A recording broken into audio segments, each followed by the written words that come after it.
From the lips of old Vatican hands and church functionaries everywhere, one still hears shorthand references to the Holy Office, much as one hears Whitehall, Foggy Bottom, or the Kremlin. But before the congregation became the Holy Office, it went by yet another name. As late as 1908, it was known as the Sacred Congregation of the Holy Roman and Universal Inquisition. Lenny Bruce once joked that there was only one The Church.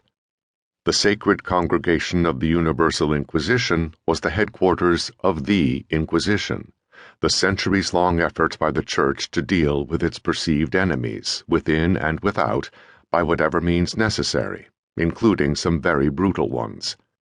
For understandable reasons, no one at the Vatican these days refers to the congregation as the Inquisition, except ironically. The members of the papal curia are famously tone-deaf when it comes to public relations.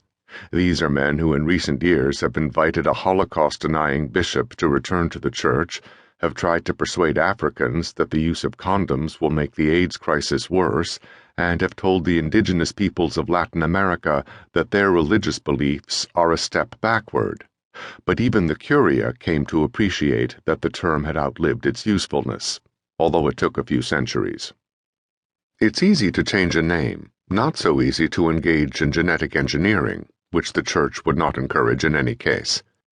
The CDF grew organically out of the Inquisition, and the modern office cannot escape the imprint.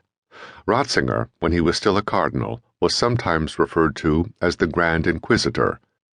New York's John Cardinal O'Connor once introduced the visiting Ratzinger that way from a pulpit in Manhattan, a not entirely successful way to break the ice.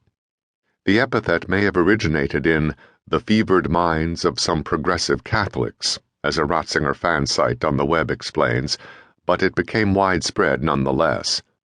In response to a frequently asked question, the same site offers, "Good grief, no, Virginia, Cardinal Ratzinger was not a Nazi."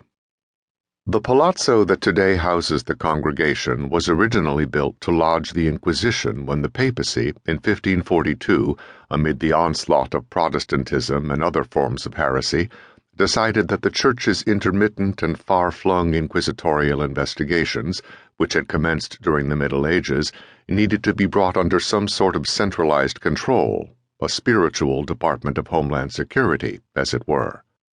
Pope Paul III considered this task so urgent that for several years construction on the Basilica of St. Peter's was suspended and the laborers diverted so that work could be completed on the Palace of the Inquisition. At one time the palazzo held not only clerical offices but also prison cells. Giordano Bruno, the philosopher and cosmologist, was confined for a period in this building before being burned at the stake in Rome's Campo dei Fiori in 1600.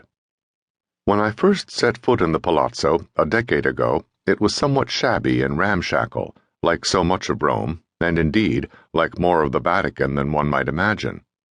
Outside, Vespas tilted against kickstands. In a hallway beyond the courtyard, a hand-lettered sign pointed the way to an espresso machine. A telephone on the wall dated to the 1950s. Here and there, paint flaked from ceilings and furniture. But the congregation has a website now and email, and a message from Piazza del Sant'Uffizio 11 can still fray nerves in theology departments and diocesan chanceries around the world. The Congregation for the Doctrine of the Faith inherited more than the Inquisition's institutional DNA and its place on the organizational charts. It also inherited much of the paper trail. The bulk of the Vatican's records are part of the so-called Archivio Segreto, and for the most part are stored in a vast underground bunker below a former observatory. Segreto, though translated as secret, carries the connotation private or personal rather than classified. But the Vatican's holdings are so great, the indexes alone fill 35,000 volumes, that many records must be squirreled away elsewhere. The Inquisition records are kept mainly in the Palazzo del Sant'Uffizio itself, and for 4.5 centuries, up until 1998, that archive was closed to outsiders. At the time of my first visit, the Inquisition archive, officially the Archivio della Congregazione,